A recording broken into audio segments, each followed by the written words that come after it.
Hello there, my very good friends. On today's wrestling news, a top WWE singles champion is going to be forced to lose the belt. Current NXT champions look set for the main roster. We've got another big WrestleMania match reveal. And MJF has got his AEW tattoo removed. I'm Adam Wilborn. That's probably quite painful. Oh yeah, and this is the news. All right, let's kick this one off by talking about a WWE champion who's about to be forced to lose their belt. Right, so this could be interpreted as a spoiler. Yeah. So what I'm going to do is I'm going to give you a few seconds grace if you don't want to know about this. The timestamps are in the bottom down there. You can click ahead. It's all good. You can skip this one. 3, 2, 1. Cody Rhodes! The American dream has turned into a nightmare. The Rock's just said, I'll have it, thank you very much. Ladies and gentlemen, Cody Rhodes has got that People's Championship. Yeah, we're doing a swap. Yeah. It's not that, don't worry. No, it's actually related to NXT. So this initially came from Brian Alvarez on Wrestling Observer Live, who said the following. They announced it out of nowhere. Yeah. It'll be Julia versus Stephanie Vaquer for both the NXT Women's and Women's North American titles at Roadblock, which is March 11th. Yeah. Without spoiling it, because if I spoil the match, one of these women, because if I spoil it, I spoil the match. One of these women is banged up and needs time off. So they're doing the match and she's taking time off. Now here's where the spoiler comes in, and we did give you the warning at the beginning. That person is Julia. She is hurt and she needs time off. Just putting 2 and 2 together between these reports. PW insider Mike Johnson reporting that Julia is dealing with an injury issue. She is still expected to do the Stephanie Vaquer match, but it sounds like Julia's going to have to drop the belt. Yeah. So when they announced this match this week on TV, I think a lot of us looked at it and went, already? Yes. Wow, okay. They're really fast forwarding to this one, but this is why injury to Julia has forced their hands, which is a shame for a multitude of reasons. Number one, it cuts Julia's title reign off. Number two, she's only just got there, and she's having to take time away from an injury. And number three as well, if it's a significant injury that requires time off, it's probably going to hinder the match quality too. Yeah. And you kind of wanted their first big singles blow up to be this awesome thing. I'm sure we'll get that later on, right? Eventually when Julia comes back, and assuming Stephanie wins, if she's still got the title, you can easily do Julia coming back and going, hey, I was hurt. Give me a shot. Yeah. You owe me a shot, devil horn lady. Come here.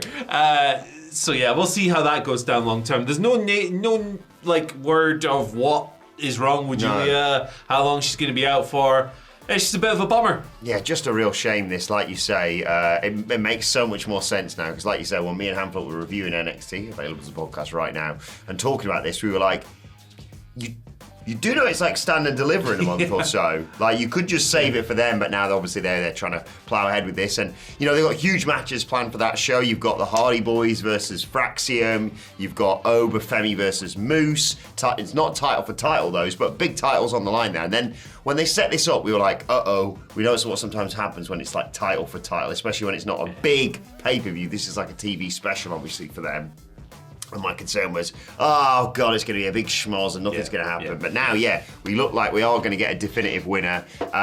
Really interesting this. I'll bet you they wish they knew about this before, because you sense they wouldn't have probably put the North American title on Vaquer. What's going to happen now with that? I do hope she doesn't just vacate that. I think Stephanie Vaquer is good enough to just do double duty. You've also got Jordan Grace right there. They're just kind of presumably trying to establish her in NXT with a match against Roxanne Perez going forward. But it looks like this is the best option for them to shift this title off Julia without dropping it or just giving it to someone who isn't on her level, because Stephanie Vaquer, from the moment they came in, they've kind of been on a par.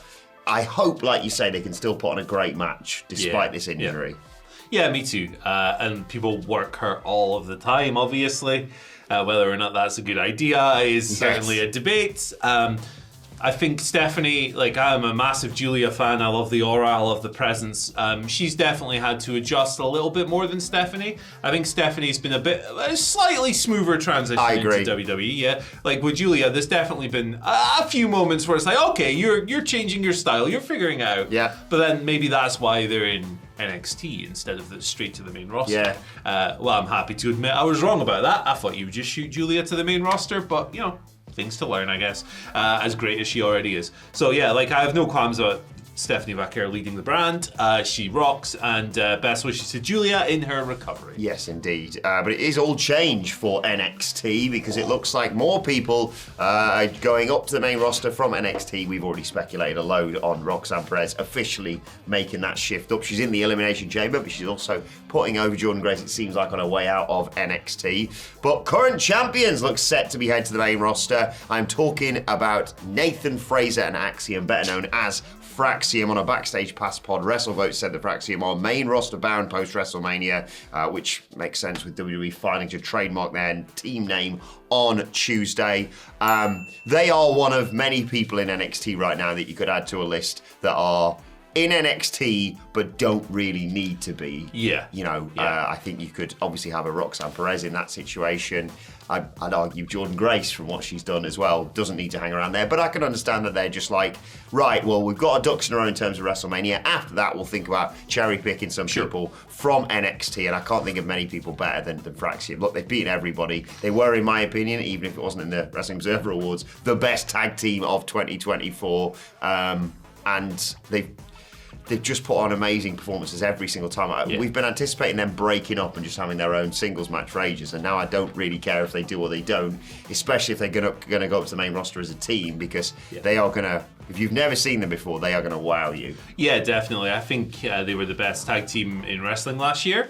I agree. The Young Bucks, you can argue, maybe peaked a little bit higher with stuff like the Sting retirement match and things like that. They had a couple of others as well, but I think week to week consistency, they're consistently excellent. And also, I like the dynamic they have of two guys who sometimes are not quite on the same page, but it doesn't really feel like it's leading to some cliche breakup angle with them. It doesn't feel like, can they coexist? The classic. Yeah. Like they're doing it with Austin Theory and Grayson Waller at the moment. The classic Vince Brains tag team storyline. They must split up in the end. They're great. And look, the tag scene has quietly improved over the past couple of months on the main roster.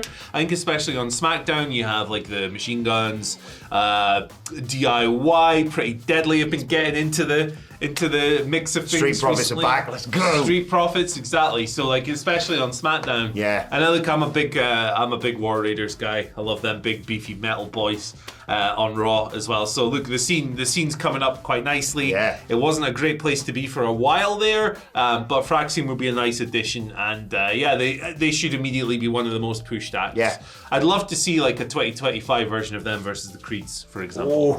That'd be so sick. Or Motor City Machine Guns is the definition of a dream match. Yeah, that's right. Yeah, the classic trend-setting tag team versus the kind of cutting edge version of today. That's pretty awesome. Love that. Love that as an idea. So that'd be good. Best of luck to them on the main roster. Yeah. Send them up. Hopefully we got the Hardy Boys match at Roadblock, and I would assume maybe, unfortunately, I think the Fraxium might have to drop the tag titles to that new Retribution 2.0 that's just started invading NXT. I think that's what's happening in Stand and Deliver. Would you take that over the Hardys? Yep. Okay. Hey, listen, I think I'm the only Hardy Boys defender. Hardys were good. They were good this week, to be fair. They popped a nice number as well, ratings. I didn't know. That's good. Yeah, they're doing business for TNA too, so fair play. Good for them. Fair play. Right, let's talk about another WrestleMania match that has been discussed, potentially revealed. It involves the Intercontinental title. It involves Braun Breaker. The report is from WrestleVotes. It's a multi-person match. Of course. Maybe a ladder match, right? So it feels like this WrestleMania season has been the season of every social media user who has a Roman Reigns or a Liv Morgan avatar booking 20 different triple threats and fatal four-ways. All of it. People are obsessed with this stuff. Let's do Cody versus The Rock versus Roman versus Seth, or John Cena versus Logan Paul, but also CM Punk. I don't know why people are obsessed with these multi-man matches. WrestleMania 2000 vibes, isn't it? Yeah, it's kind of like, we've got to get everyone on the show. It's like, no, tell a good story over that. It's bloody hell, it's WrestleMania. It's not a participation trophy. Jesus, that sounded like a chud there. Apologies. But end this nonsense with all these multi-man matches. For the Intercontinental title, look, they've built multiple things with Braun. Finn Balor, they've had confrontations. Yeah. Dominic Mysterio, which also ties into the Judgment Day stuff. Yeah. So, you can build a story from this, right? And it doesn't just have to be mindless 6 people doing spots. Yeah. AJ Styles obviously is another name that feels like it's related to that and related to the Judgment Day thing, allusions to perhaps he's the new member in the Judgment Day that Don wants to bring in. Look, if you are stuck for Penta, something for Penta to do, chucking Penta and Ludwig Kaiser into like a big ladder match like you say. To be honest, I assumed, if you'd have asked me a while back what I thought the ladder match, because I thought there was going to be one, to be perfectly honest, with all these various multi-man matches going around, I thought it was going to be a 4-way for the SmackDown tag titles for the teams we mentioned earlier. But Braun Breaker and ladders, yes please. Yeah. So spearing someone through the ladder. Kind of alright that. Maybe you even chuck Sheamus in there if you want, and once again he falls short. I do want when he finally does it, I don't want him to be part of a ladder match. Yeah. I want it to be one-on-one. Maybe careers on the line or something. I agree. But it doesn't seem like they're heading in that direction this year. I'll give you one ladder match, the internet. One multi-person match at Mania. Okay. You can have one. If it's this, I will not argue with you because I think you can build stories from it. Well, that one each night? No. Okay. Stop. Enough of the nonsense. Give me straight up singles and straight up tags. Personal issues draw money. None of this stupid, we need to get, everyone needs to make a moment. What a load of garbage. Like, tell the best stories and put the best matches on pay-per-view. I don't care about your fatal 4-ways. Sorry, I'm angry about this. I'll tell you a place where multi-men will make moments, and that's the WhatCulture live show. Whoa! We're heading all over the UK, Manchester, Belfast, Glasgow, London, and then to the HyperX Arena on the Friday night before WrestleMania. Join us for all the usual good stuff. Live ups and downs. We're going to be doing SmackDown Watch Along in Las Vegas. All the meet and greets, all that good stuff. WhatCulture.com/tickets if you want to join us for that. Join us for a rum or a cola, whatever your beverage of choice. Indeed. Be nice. Tattoos, finally, Andy. Have you got any? No, you've got lots of them. I've got a big Titus O'Neil tattoo across my back. You got the Slayer logo across your chest. You never see it. Never see it. I don't think I don't, and I don't think I ever will get any tattoos. You don't get a little American Nightmare on your neck? I'm sure I would have designs that I would like to have on my body, but I'm too pathetic for it, basically.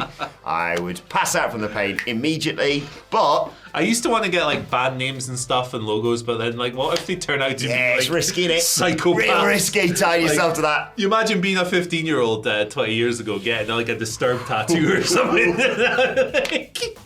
you can't do it. But all I've heard is, as painful as tattoos are, they're even more painful to get them removed. Yeah. So fair play to Maxwell Jacob Friedman, who you may remember did the big return, of course, at Double or Nothing last year, and had that tattoo on his leg. The AEW logo. It's usually covered up by his boots, obviously, but it had the AEW logo and Bet on Yourself written on it. Since then, he's not best pleased with the fans, not exactly supporting him as part of this Hangman Page feud, obviously. He opened the show on last night's Dynamite, talking about how he'd watched fans chant Cowboy Shh, a fraud, effectively.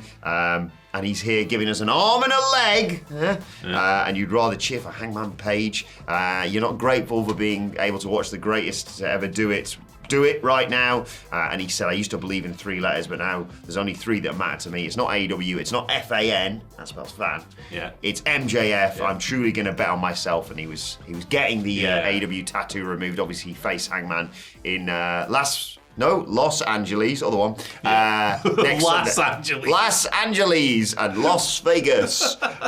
He faces him at Revolution next Sunday. Yes, he does. I thought this was a really powerful symbolic angle. I thought it was a really good bit of business. I don't know anything about tattoos, evidently. Look at me. But I always think, like, tatted up dudes look cool. Brody King. Yeah, I'm just not cool is the problem. But like with regards to removals, for some reason I always thought it took like months. Yeah. Like you get like 20 appointments. I think it does. Yeah. So I think it could be backed into the story like these. Just as soon as he come back, he's like, oh bollocks to these lot. Yeah. Do you reckon maybe he came back and next week he was like, start getting rid of that. Yeah. But yeah, no, like finishing the job basically on TV. It's a powerful bit of like symbolism. Yeah. It's like, hey, no, I'm in this business for myself. I'm not here I'm not a company man anymore. I'm wiping that off of my body. Yeah. This is no longer part of my identity because your tattoos are part of your identity. They're part of your story. Every single person I know who has like Inked Up Arms has a story for each single one. That's Phil Chambers. Yeah, well, his are an interesting story. He was born during the pandemic. Yeah. That's mainly a lot of them. So, like, sometimes, in the words of Reno Gattuso, sometimes it may be good, sometimes maybe... My old man, God rest his soul, he had a thistle. It was intended to be a thistle on his arm here, and it was the worst looking piece of crap of all time. He got it in like 1980 or something when he was away with the Navy in like I think it was Singapore or Hong Kong, and he was like trying to describe what a thistle looked like to someone without the aid of the internet. Yeah, spiky purple flower. Yeah, so it ended up looking like the worst piece of crap ever. So like even bad tattoos are kind of good. Yeah. So there you go, including on your neck. Do you think Triple H heard about this and went, he's done what? Yeah. Well, that makes things a lot easier. Well, he dressed up as me, isn't it? His comeback. let's get Max on the phone. What do you reckon his NXT name would be after Ricky Sings? Oh, Max Bastard. Max Bastard. Let's go. Sir, we've reached Max Bastard. Max Power. Max Power, yeah. Yeah. Football player, legend. Maxwell Jacob Bastard. MJB. And they probably, after Ricky's theme music this week, they probably give him like a trap version. I love it. I've had a lot worse from coming out of WWE, to be perfectly honest. Not much. It's a low bar. They just about cleared it, yeah. But yeah, please God. Would you say that MJF is one of the 50 best wrestlers in the world right now? Oof, without question. Find out right here. Oh, before we go, I've just remembered, sorry. Oh no. Before we go, happy birthday to Kaki, a.k.a. Chris. Shout out to Gwen Rachel, who got in touch with me and asked me to give a shout out. It's his birthday today, I believe. And you may remember him. He came to our live show. He drove all the way from Leicestershire to come to our live show back in November of 2023 and gave us all those stickers. So thank you for that again. Legend. Happy birthday, Chris. Why not celebrate by watching the 50 greatest wrestlers? Right now. Have a good time. Right now, and watch it right now. Best in the world. Tickle the thumbnail. Yeah. Bye. Depending on who you are, it's either going to be Swerve, Tony Storm, or Cody Rhodes. Ooh, which one is it? Click on it regardless. It's Yeah, good. cool. There you go.